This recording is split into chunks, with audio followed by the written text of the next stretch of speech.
Again. Always good to see you. Thank you for joining me. Oh, you look great in this bright pink for Easter. That's great. Happy Easter. And to you. Thank you. So first up, let's talk about the conference call. What is the purpose of that for Democrats? Is there a common conclusion that most Democrats have come to about the report? Is it about messaging, getting everybody on the same page that Nancy Pelosi wants to do? What do you expect?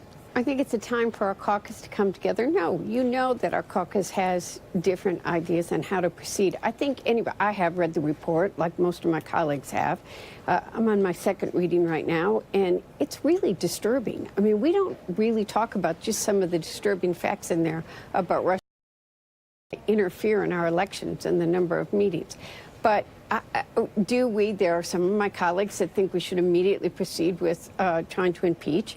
I'm someone that says let our committees work, let them continue to dig in and get more of the facts. I want to hear both Mueller and Barr testify. But it's a chance for us all to come together and exchange ideas, and I think we're all deeply disturbed by what we read, and how do we proceed, and how do we proceed together as best as we can? Well, there may be more disturbing elements forthcoming with this. As you know, the Attorney General is going to provide some members of Congress the unredacted sections of the report. Let's take a listen to what Intel Committee Chair Adam Schiff is saying about it. We don't want the Justice Department to hide behind the Gang of Eight or even hide behind the Intelligence Committee and shield from the other members of Congress information they need to determine how to do their jobs in Congress. Is that a fair assessment? I mean, shouldn't they at least take the opportunity to get at least the Gang of Eight, if you will, to get their eyes on it? And do you know any of the restrictions that come from seeing it and then being able to share the information? Well, I suspect, I do agree with Adam that members of Congress should be able to see the unredacted, but then we do need to, when there are national security issues, we need to keep our mouths shut about what was found in there. Normally, if you're in that type of classified briefing, you are bound by national security not to share what you have learned. I think the leadership of our various committees of jurisdiction are taking this very seriously. They understand what an impeachment process would do to this country, tear it apart if we don't have Republicans working with us, but that the forefathers of our country gave Congress very serious oversight responsibilities, and that we must protect the very foundations, the pillars of our Constitution.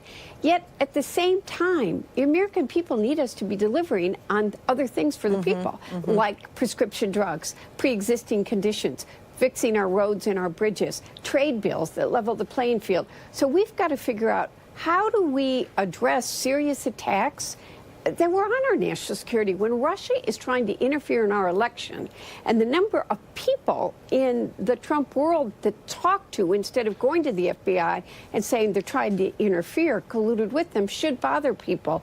But we've also got to figure out, how do those of us who are on the other committees while they're doing their work, paying attention, lower prescription drug prices. Yeah. That's my #1 focus right now. Well, yeah, but I do think it has been said before that the Democrats can, walk and chew gum at the same time. Exactly.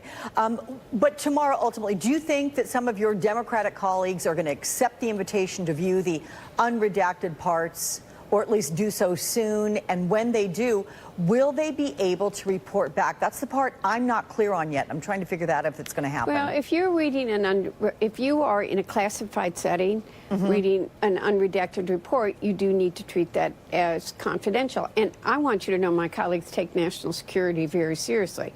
So I think those terms are probably being negotiated right now.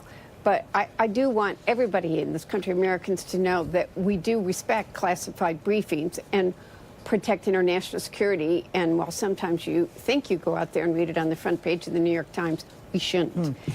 And any concerns about Congressman Nadler, of course, as the chair of the House Judiciary Committee, having issued that subpoena saying, DOJ, you've got to hand over an unredacted version of the report. Might he have better waited until receiving Barr's unredacted version? I mean, do this kind of a step-by-step?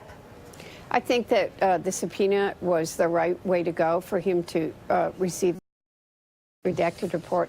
And I really want people to understand, I think, how important it is, Mueller's testimony on the Hill, where we might actually get his take and his opinion on. He did not vindicate the president in this report either, nor did he vindicate many people in the Trump administration. But get his, what does he say verbally that's not being filtered through anybody?